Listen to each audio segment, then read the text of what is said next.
Hey guys, guess what? What?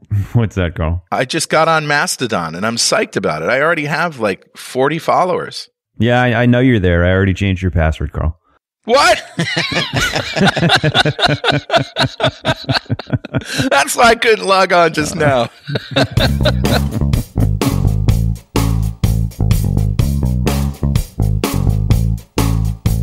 All right, so how you guys doing? I really did get on Mastodon, and I thought that, that's going to be the first announcement. And in fact, I'll link to my account. But apparently Mastodon is in our news this week.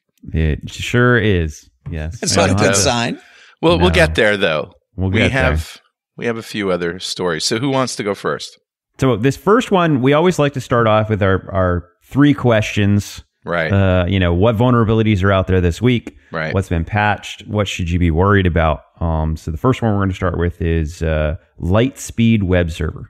Okay. What's that? So our Lightspeed web server is literally just a lot of you probably know about IIS or Apache or whatnot. It's just another web serving technology. That you may or may not be using, depending on what services you have your website up on. Is it a cloud service or is it something that you run on premises?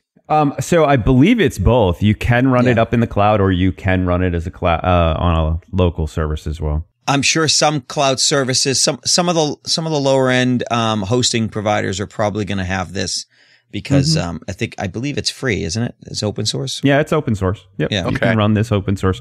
I wouldn't be surprised if you don't see these in smaller type, IoT devices as well. So this is where it's hard, because you take like a router or a switch that has a web server on it. Well, what are they running? A lot of times it's not full Apache, right? Even a little IoT device that you plug into the wall to turn on and off lights. Does that device run a web server? Usually they do, and some of them might be using Lightspeed web server. So the story is that vulnerabilities can lead to complete web server takeover. Yes. Yeah. This list of vulnerabilities. So let's start with how do we know we're affected? If you're using Lightspeed with a version of 5.4.6 and 6.0.11, or if you're using Open Lightspeed with a version of 1.5.11 or 1.7.16. I know it's a lot out there, but if you're using Lightspeed, you probably should go out there and see whether you're vulnerable. Yeah. Okay. What to do if you're affected? Here's a classic patch, right? So you really do need to go in and patch. And some of the flaws here in Lightspeed, one of them, for example, is a directory traversal flaw, which I know we talked about last week, I think. Yeah. Sure we did. Yeah, we did. Yep. And that, where people can just get access to data they shouldn't get access to. But there are more severe flaws in here. So if you do have Lightspeed server, you should patch. That's the what to do. And the advertisement here is you have to know what you have to protect it. So if you don't have this, then that's fine. But if you don't know that you do have it, that's a problem. This is the SBOM thing that we've talked about. Right. You need to know what software. I might hire somebody to host my website and outsource it. Well, I outsource that to someone else. Well, all right. Are they running Lightspeed because they want to save a buck and they want to host it on their own server? You need to find that out. So you need an inventory. So this is the advertisement, the public service announcement, that you need a software inventory that of the things that you're using and the things that your vendors are using. And that's going to take a lot of torturing of staff and vendors to get. So I'm at NDC Minnesota conference here, and yesterday the keynote was done by a security professional who I hadn't met before. So her name is not fresh in my mind, but she basically was talking about SBOM and, this is the new hotness and stuff. And just knowing what you're depending on is good for technology, not just for security. So she put up a graph of a dependency map of a typical node package, right? An NPM package.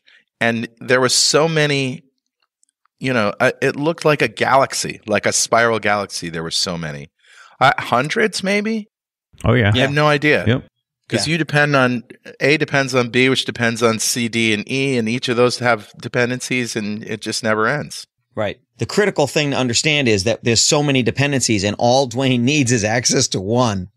Yeah. And you're behind the door. Right. Wahaha. Yeah. All right. Well, okay, that's a good way to start off the show. What's next? I think it has something to do with that country that's at war right now. The one that started the war? Oh, yes, Russia. Oh, yes. Russia. Yes. Yes, Russia. So this was an interesting article. This one was from Bruce Schneier, who, luminary in the, cryptography, and it does a lot of really great things. And what's interesting so usually he's reasonably quiet, and when I see like a tweet or something come across from him, it's usually like, hey, there's this really kind of crazy something thing important. You should take. Yeah. What's weird is he's really good about finding the things you should be worried about that aren't in the news.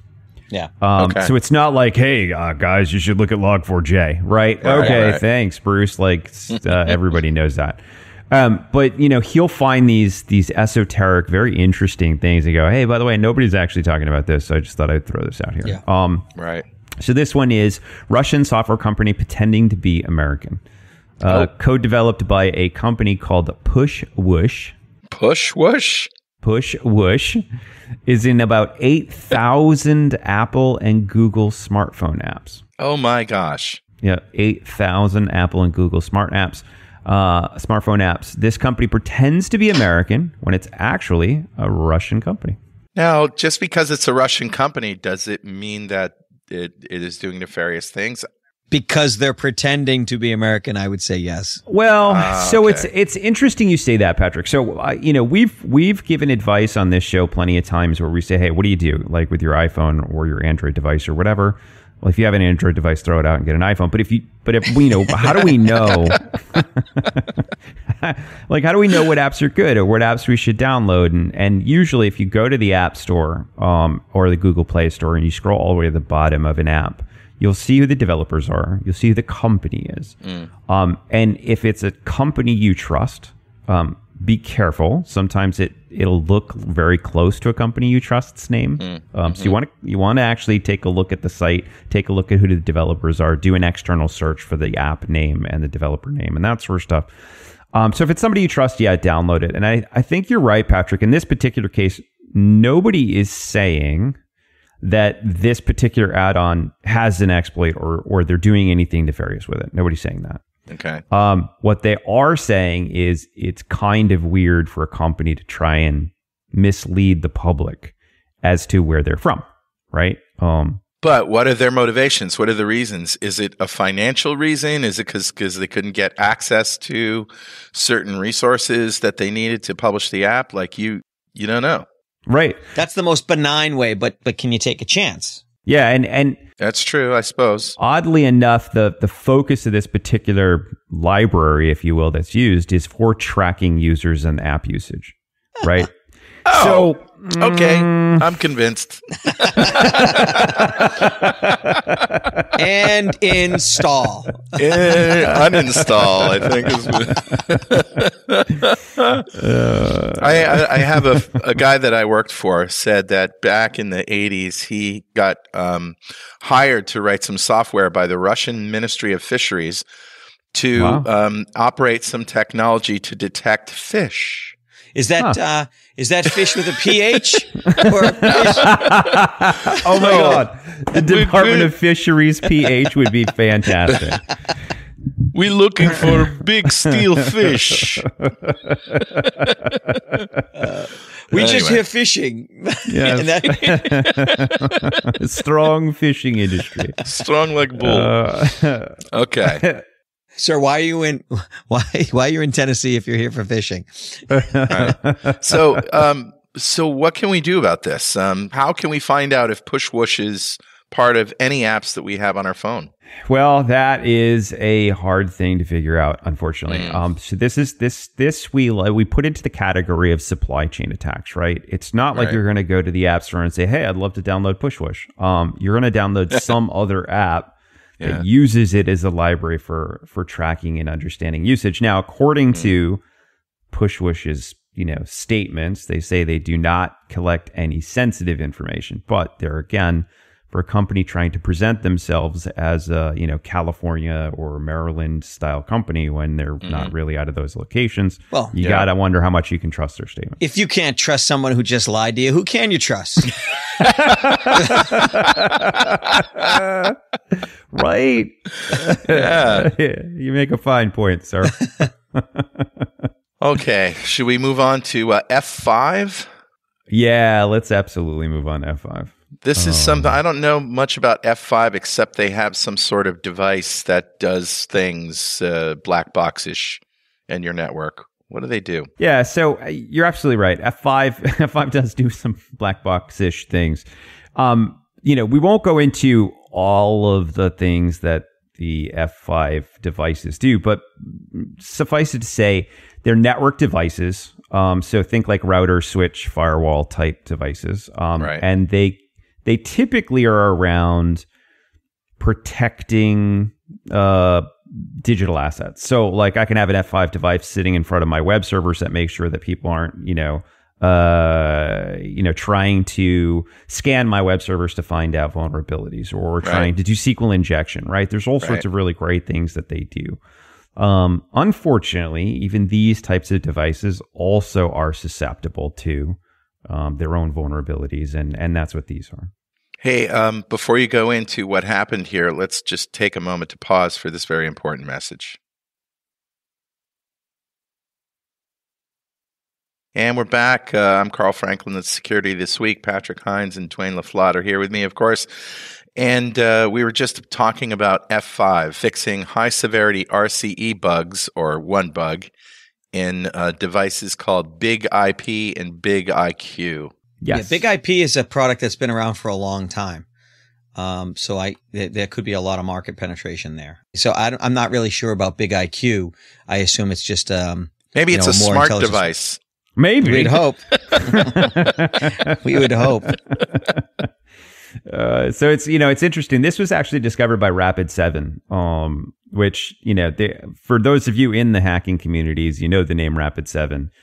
For those of you not in the hacking communities, Rapid7 actually puts out some really great tools out there, Metasploit being one of them, which is, one of the sort of almost point and click style hacking tools for Hacky offensive security. Right. And they do a great job of doing their own research. So, this is just one of the things that they've discovered. They do a fantastic job. So, wow.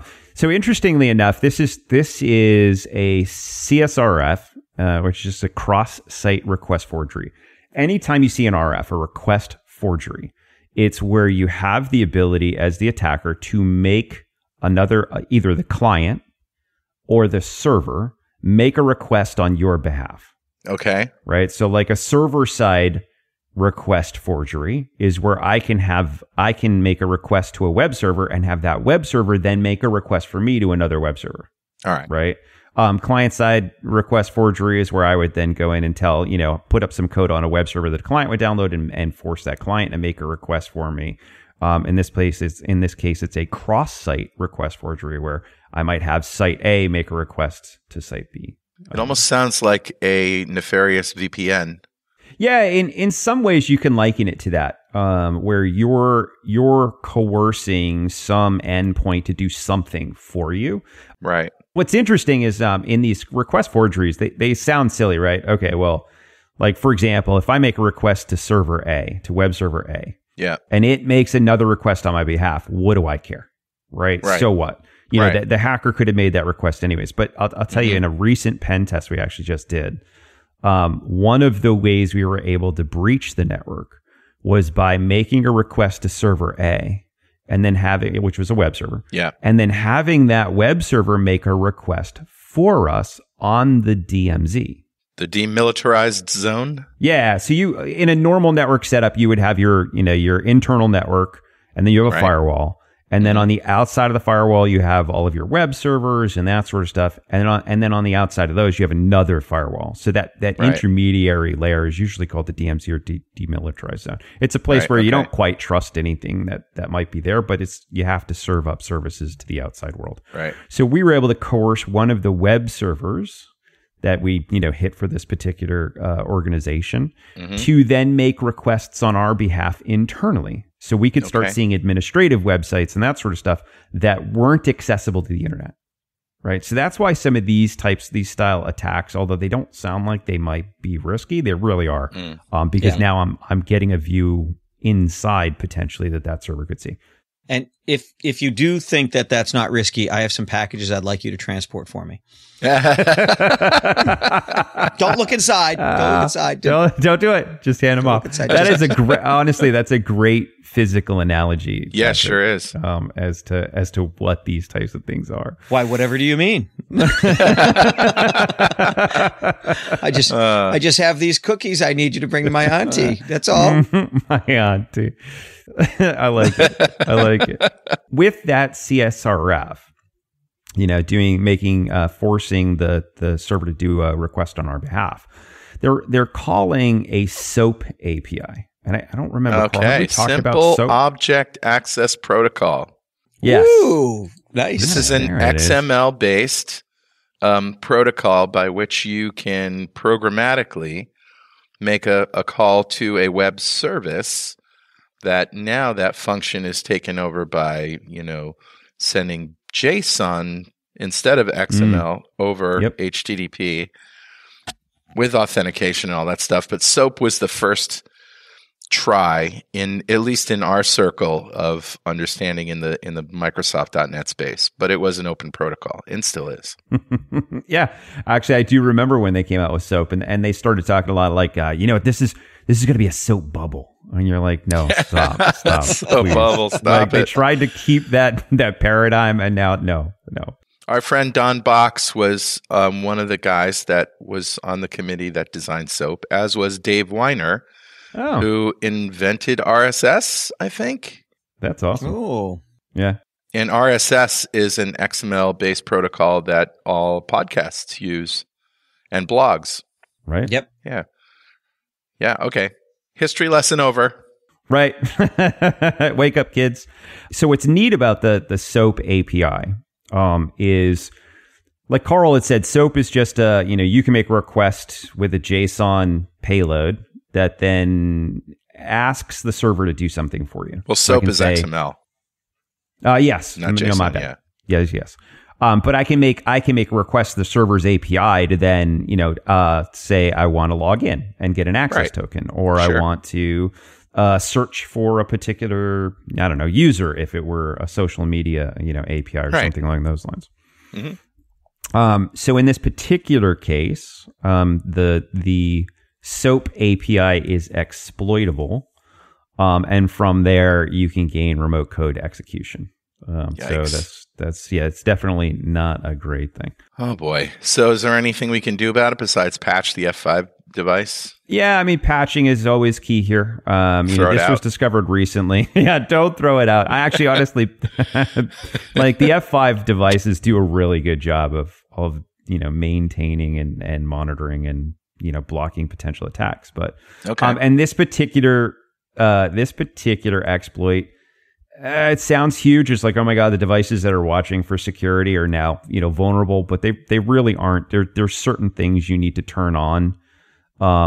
And there's certain sort of interfaces that need to be available, for this to actually work. So although it can be exploitable, chances are it's not exploitable from the internet for you, but always a good idea to patch.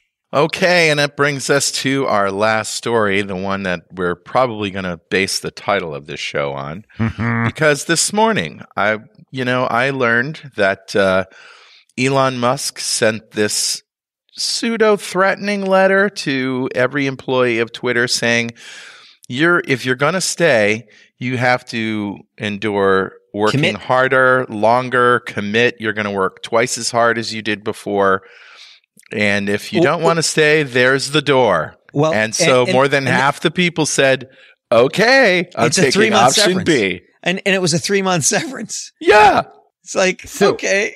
So I always feel bad, Carl, because So wait a minute. So the rest of let me tell the rest of the story. So the rest of the story is, so I'm seeing the beginning of the end for Twitter, and I had seen rumblings about Mastodon, but I went and looked to see what other sites are recommending, because obviously there are more Twitter knockoffs than Mastodon. So I went looking, and Mastodon seems like the best one, and there are already servers that are topic oriented that you can go to. So I found one at techhub.social that has about 30,000 people on it. And because it is increasing, ever increasing, because it seems to be the most popular tech one right now, it's getting slow. But anyway, I'm on it, and I announced to the world on Twitter, and I've already got, several followers, I think 28 followers right now. And also on Facebook, I grabbed some friends off of there. And then I come, and before you guys jumped on, I made the first link of this show, which is, follow Carl on Mastodon, right? Great. And then I look at the stories that we're going to talk about. And the next one is Mastodon users vulnerable to password stealing attacks. All right. Now, let me say first that you're not going to find any password that I've used on Mastodon that I've reused. I used a password manager. So, if somebody steals my password, like Dwayne said he did this morning, I can hopefully just dump it and create another account. But anyway, tell me what you know about this. Okay, so first off, Carl, I apologize. We've done this many times, so it's funny. Carl says, "Hey, I got this really cool thing. We're going to do TikToks, like these really small little videos about the show." And I'm like, and that day I was like, "Oh yeah, one of our articles is about how TikTok is fine. We're not going to use TikTok." And then he's like, I saw his tweet about Mastodon. I'm using Mastodon now, and I'm literally reading this hack, and I'm like, "Oh, he's going to hate me." It's not like you created I don't hate you. I just, you can't win, right?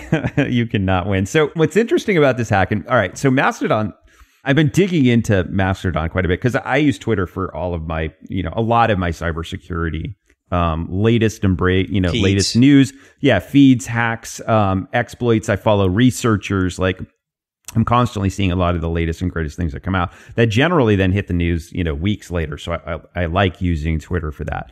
And I've seen Twitter start to implode, especially in the cybersecurity realm. So I too started looking around. Like, I have an account on Counter Social. Counter Social is run by the Jester, who's kind of a famous hacker. That's one place I have an account. And then I started looking, Mastodon, maybe I'll take a look at Mastodon and see if that's a good place. And I started digging into the infrastructure. How does Mastodon work? Right? Twitter is run by Twitter, and all their servers are owned by Twitter. That's not the case with Mastodon. With Mastodon, this is run by the public, and it's open source. So I can actually, Pulsar Security probably should. We could take the Mastodon software and run it on our own server. And then keep it available, keep it manageable. Heck, maybe we'll start talking we'll dig through some of the code and make sure it's as secure as possible. So what's interesting is you can leverage that server and connect to the server and have an account on that server, but you also have the ability to then move around and talk to other servers. So in essence, it looks like a massive community, even though you're being housed by some volunteer, if you will, who puts up a server. Right. Fast forward. So a lot of security researchers have been talking about Mastodon and starting to look at how vulnerable or not vulnerable it is. Okay. One of the researchers, Gareth Hayes, had discovered an interesting way to manipulate a Mastodon post. So he said, okay, cool. Can I put in HTML code?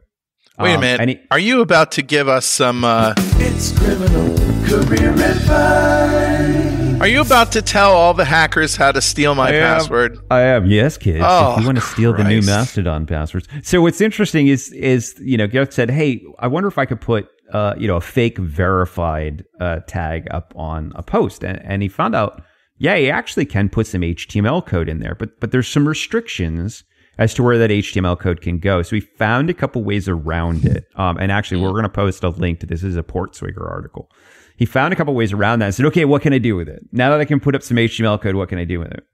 And because the post is coming from the Mastodon server, you have access to what the Mastodon server would have access to from the client. So if I were to put up an HTML input box that's asking for password, and you have a Chrome autofill turned on, something along those lines, well, your browser is going to autofill the password into that text field because it assumes you're on the Mastodon server. That page is asking for password now, so let me autofill it in. Then what he was able to do is, because he couldn't manipulate style sheets, he actually found a way to set the opacity of that text field to 0 so you can't see it, and then submit the password. Yeah. So it's really cool. There's some really neat technical hacks in here that he did, but is that hack not just for Mastodon? It sounds like something you could do on a lot of servers that require passwords. It's entirely possible. Any place that you could put your own HTML style code and actually then get that to submit automatically. That's always a bad thing. Yep. Yeah, absolutely. So it was an interesting twist on, hey, everybody's going to Mastodon, but, know that right now, if you have autofill turned on, there's this hack where we could steal your password. Now, Carl mentioned a really great thing before this article. Carl uses a password manager. So yes, even if somebody were to steal Carl's password, let's say Carl has auto submit my password, auto fill in my password turned on, which I don't. I actually have to click on my one password and tell it to fill in. But if you have auto passwords turned on where it's just going to, submit your password when you connect to the site, because you're using a password manager, you're protected, right? Somebody might compromise your Mastodon account, maybe, but they're not going to compromise anything else. Right. So, our advice here, A, use a password manager like Carl is. Be like Carl, kids. Be like me, man. Use a password manager. And B, turn off auto. Be stupid fill. and diabetic. It works. You wear it well.